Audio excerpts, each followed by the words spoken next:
ఏపీలో పొదుపు సంఘాలు తిరోగమనంలోకి వెళ్లాయి. ఆ సంఘాల పరపతి అమాంతం పడిపోయింది. 2024-25 స్వయం సహాయక సంఘాలపై నాబార్డు నివేదికతో ఈ విషయం వెల్లడైంది. పొదుపు సంఘాలకు బ్యాంకు రుణాల్లో ఏకంగా 16,607 కోట్ల రూపాయల మేర కోత విధించింది కూటమి ప్రభుత్వం. వైఎస్ జగన్ ప్రభుత్వంలో ఆసరాతో మహిళా సంఘాలకు ఊతమివ్వగా ఇప్పుడు చంద్రబాబు సర్కారు డ్వాక్రా మహిళలను మోసగిస్తుంది.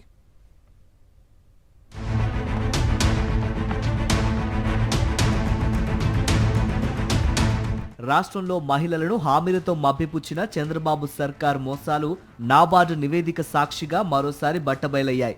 ఇప్పటికే వైఎస్ఆర్ ఆసరా, చేయూత, కాపు నేస్తం, ఈబీసీ నేస్తం పథకాలను రద్దు చేసిన బాబు సర్కార్ ఆడబిడ్డ నిధి, సున్నా వడ్డీ హామీలను సైతం ఎగరగొట్టడం తెలిసిందే.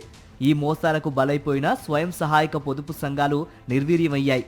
దీంతో వైఎస్ఆర్సీపీ హయాంతో పోలిస్తే చంద్రబాబు ప్రభుత్వం వచ్చాక 2024-25లో పొదుపు సంఘాలకు బ్యాంకు రుణాలు ఏకంగా 16,607.57 కోట్ల రూపాయలు తగ్గిపోయినట్లు తాజాగా నాబార్డు నివేదిక వెల్లడించింది.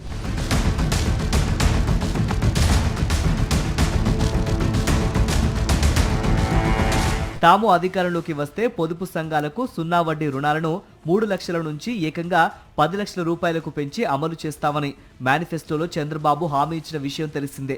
హామీ మేరకు 2 ఏళ్లలో ఒక్క సున్నా వడ్డీ పథకం ద్వారానే సుమారు 7,500 కోట్ల రూపాయల మేర చంద్రబాబు సర్కార్ పొదుపు సంఘాల మహిళలకు చెల్లించాల్సి ఉంది.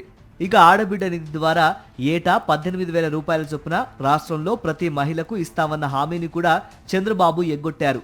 అటు బ్యాంకు రుణాలు భారీగా తగ్గిపోవటం, ఇటు సున్నా వడ్డీ అమలు కాకపోవడంతో పొదుపు సంఘాల మహిళలు అప్పుల్లో కూరుకుపోతున్నట్లు నాబార్డు నివేదిక విశ్లేషించింది. ఆంధ్రప్రదేశ్లో పొదుపు సంఘాలకు రుణాల మంజూరు భారీగా తగ్గిపోయినట్లు నివేదిక వెల్లడించడం గమనార్హం.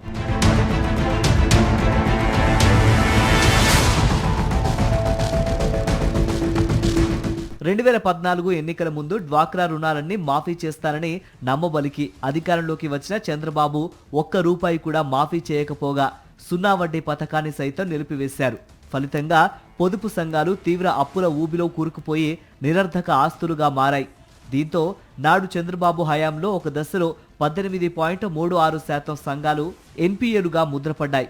అనంతరం వైఎస్ జగన్ హయాంలో పొదుపు సంఘాలు పునరుజ్జీవమయ్యాయి. నాడు వైఎస్ జగన్ ఎన్నికల్లో ఇచ్చిన మాట మేరకు 2019 పోలింగ్ నాటికి రాష్ట్రంలో పొదుపు సంఘాలకు ఉన్న అప్పు మొత్తం 25,571 కోట్లను వైఎస్ఆర్ ఆసరా పథకం ద్వారా మహిళలకు నేరుగా చెల్లించడంతో పాటు సున్నా వడ్డీ పథకాన్ని క్రమం తప్పకుండా అమలు చేశారు. ఒక్క సున్నా వడ్డీ ద్వారానే మహిళలకు దాదాపు 5,000 కోట్ల మేర చెల్లించి ఆదుకున్నారు.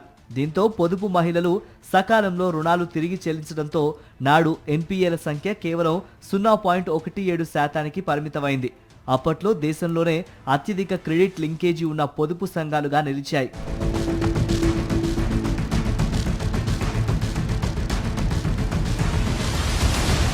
ఇక చేయూత పథకం ద్వారా మహిళా సాధికారతకు వైఎస్ జగన్ ప్రభుత్వం బాటలు వేసింది. మహిళలు వివిధ వ్యాపారాల్లో రాణించి తమ కాళ్లపై నిలదొక్కునేలా వారి ఉత్పత్తులను Amul, Reliance, ITC, Procter and Gamble, Hindustan Lever వంటి ప్రముఖ సంస్థలతో అనుసంధానించి రుణాలు అందజేసి తోడ్పాటునిచ్చింది.